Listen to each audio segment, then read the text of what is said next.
এখানে এখন কে অভিনয় শিল্পী, কে সাধারণ মানুষ, আর কে স্টুডেন্ট, এই ব্যাপারটা এখন এই জায়গাতে নাই। ফার্স্ট অফ অল কথা হচ্ছে মানে আমরা তো সবাই বাংলাদেশি, দাবিগুলোটা কি? দাবি কি কারো একার না, সবার। তো এখানে ছাত্রদের গায়ে গুলি করা মানে হচ্ছে মানে পাখির মতো গুলি করে মারা, এটা আসলে কি? এটা কি বাংলাদেশ, স্বাধীন বাংলাদেশ আমাদের?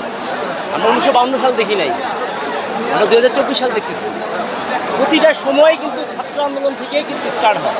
স্বৈরাচারী বলেন বা যে স্বাধীন বলেন, ভাষা আন্দোলন বলেন, সব জায়গায় কিন্তু ছাত্রদের আন্দোলনটা আগে ছিল।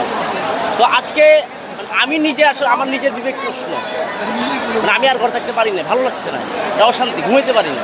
মানে এটা কী দেখছি আমি ফেসবুক খুললে বা নিউজে, এবং আপনার অনেক নিউজ চ্যানেল দেখানো হচ্ছে না কি হচ্ছে আসলে।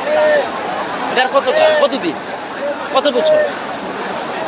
এখানে কারো বিপক্ষ বলছি, কে দল কে বিরোধী দল, সেটা না। দাবিগুলো কি এটা বুঝতে হবে। ক্ষমতা ছেড়ে দেওয়া বা যোগ্য নেতৃত্ব হবে সেটা না, মানে এতগুলো আমাদের ভাইয়ের যে লাশ পড়লো, রক্ত ঝরলো, আগে সেটার জবাব চাই, সেটার জবাব চাই। পরের বিষয় কোটা আন্দোলন ছিল, একটা ছোট্ট বিষয়টা নিয়ে কিন্তু আজকে এত দূর।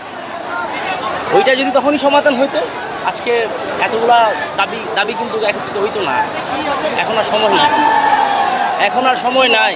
এখানে কে একদল আরেক দল সেটা বলবো না, যে যার জায়গা থেকে যে কোন দিকে গেছে সেটা তার বিষয়। আমার বিবেক বলছে আমি এখানে আসার জন্য, ছাত্রদের পাশে দাঁড়ানোর জন্য, সাধারণ মানুষের পাশে দাঁড়ানোর জন্য। ন্যায়কে ন্যায় বলা, অন্যায়কে অন্যায় বলা, এটা আমি শিখেছি।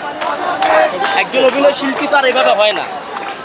সংবাদ, ফিচার ও অনুষ্ঠানের জন্য ভিজিট করুন সংবাদ প্রকাশের ওয়েবসাইট এবং যুক্ত থাকুন ফেসবুক পেজ ও ইউটিউব চ্যানেলের সঙ্গে।